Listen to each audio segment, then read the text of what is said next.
Bonjour à tous, alors toujours dans la saison réservoir, on va monter ce streamer qui a la particularité d'utiliser deux nouvelles chenilles qui viennent de faire leur apparition sur le site. Donc on a la Palmer fine qui se compose comme ceci, avec des fibres très fines et qui font environ 2 cm.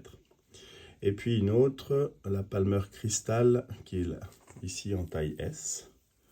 Donc on va retrouver ce genre de produit. Donc on va placer à l'étau un hameçon STSA plus, là il est en taille 6, sauf erreur.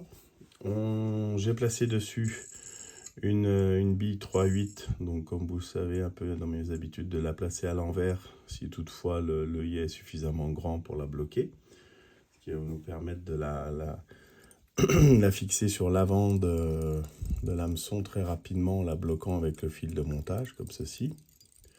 Faire juste une butée derrière le plus petit trou. Voilà ce qui est fait. Et puis là, on remonte rapidement jusqu'à la courbure de l'hameçon. Alors, vous pouvez, si vous n'avez pas d'unimono, là j'utilise souvent l'unimono, moi, si vous n'avez pas un fil vert de montage classique, fait l'unimono, voire même votre fil de montage classique, n'hésitez pas à mettre un petit coup de cyano à cette étape du montage. Ça peut un peu rigidifier, surtout fixer le fil de montage.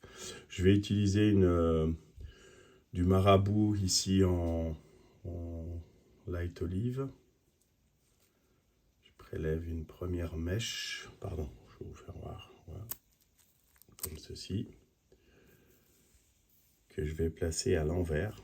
Pour ceux qui ont déjà vu ces montages, j'avais déjà expliqué le pourquoi, c'est faire une butée sur l'arrière du streamer qui permet d'avoir une nage un peu plus volumineuse de votre marabout.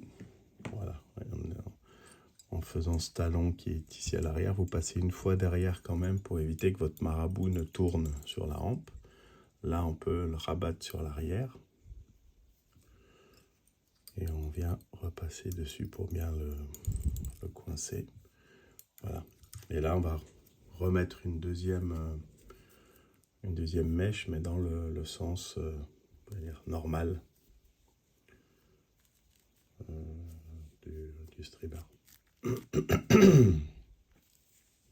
Voilà, comme ceci. Ça va apporter du volume.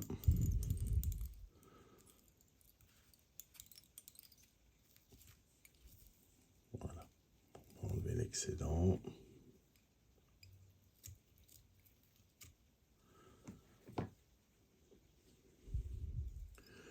On fixe bien.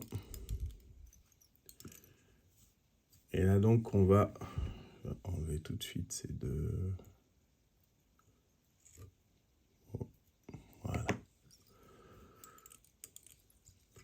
On va fixer nos deux chenilles. Donc dans un premier temps, la Palmer Crystal. Toujours on cherche l'âme de la chenille, on vient fixer. Pour être sûr d'avoir un point de fixation sûr. Hop là, la butée n'était pas assez grosse derrière la bille, mais on va le bloquer avec les chenilles. Et puis, dans un second temps, à l'opposé, c'est-à-dire à l'arrière, on va mettre la Palmer fine. Voilà. Qu'on laisse en attente ici. Donc on ramène notre fil de montage sur l'avant. On va en profiter pour bien caler ma bille. Voilà, là on est pas mal. On laisse en attente ici.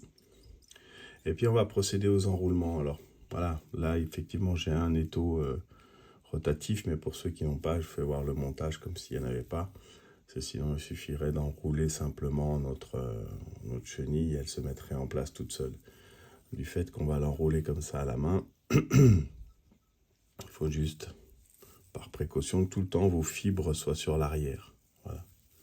Donc il suffit de donner un petit quart de tour à chaque enroulement pour que celle-ci se place bien.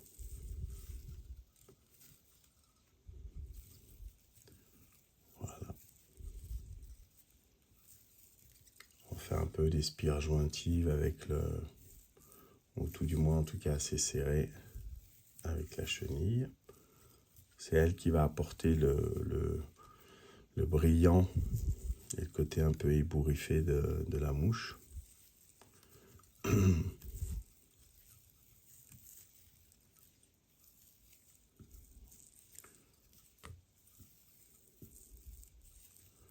Voilà, on vient bien jusque derrière la bille, bien chargé.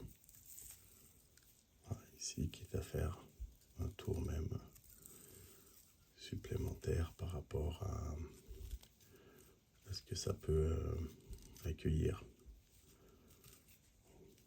Voilà, là on vient la fixer.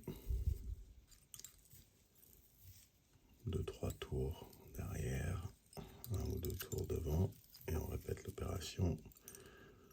On la tire sur le haut et on vient la couper. Voilà, là on a notre première étape de fait. Ça pourrait être un streamer comme ça, fonctionnerait aussi très bien. Hein. Il n'y a pas de... On a le côté brillant, tout. Après, l'apport de celle-ci peut être intéressante. C'est quand votre streamer sera, je dis, dans une action un peu lente ou à la descente, où cette chenille peut être ce même montage avec, à la place d'une bille tungstène 3/8, on mettrait des yeux de bobby, ça ferait un très bon montage. Parce qu'on va apporter du volume et un peu de la mobilité avec cette fibre-là. La précédente apporte le brillant, celle-là va apporter un peu de volume et un peu de... Ouais, des mouvements. Un peu à l'image du... Voilà, pour ceux qui suivent un peu mes montages, du poulpe. Toujours apporter un peu de mouvement, un peu de vie à vos streamers. Surtout dans les eaux un peu stagnantes comme on peut avoir en réservoir. Donc là, le montage est bientôt terminé. Il restera une seule étape assez, on va dire, ne pas oublier, même si je pense dans l'eau ça peut se faire tout seul, mais un peu démêler les fibres comme ceci et surtout donner du volume à la palmère fine, quoi. Voilà. Pour ceux qui font des montages carnassiers, c'est une étape qui est assez aussi importante pour un peu séparer, aérer les fibres. C'est ce qui va donner du volume. On voit très bien, voilà. Là, ça paraît quelque chose de très ébouriffé, très... Mais ça donne vie à votre mouche quand elle est, voilà, comme je vous disais, en phase de descente. Donc pour ceux qui débutent ou qui ne connaissent pas les termes, la descente, ça va être quand vous allez poser votre streamer dans l'eau et que pour atteindre la profondeur souhaitée de pêche, vous allez attendre, ça peut être 5, 10, 20, 30, 40 secondes, etc. Et vous allez avoir ce streamer qui va descendre tout doucement. Et du fait d'avoir ces fibres-là qui vont bouger un peu, vont donner vie et c'est bien souvent, on arrive à avoir des départs sur des prises du streamer à ce moment-là de l'action de pêche. Donc voilà, écoutez, autant sur la Palmer Crystal que sur la Palmer Fine, vous allez retrouver différentes teintes sur le site. Donc voilà, nouveaux matériaux pour apporter un peu de vie à vos streamers. Donc voilà, j'espère que ce montage vous aura plu et au plaisir. Merci.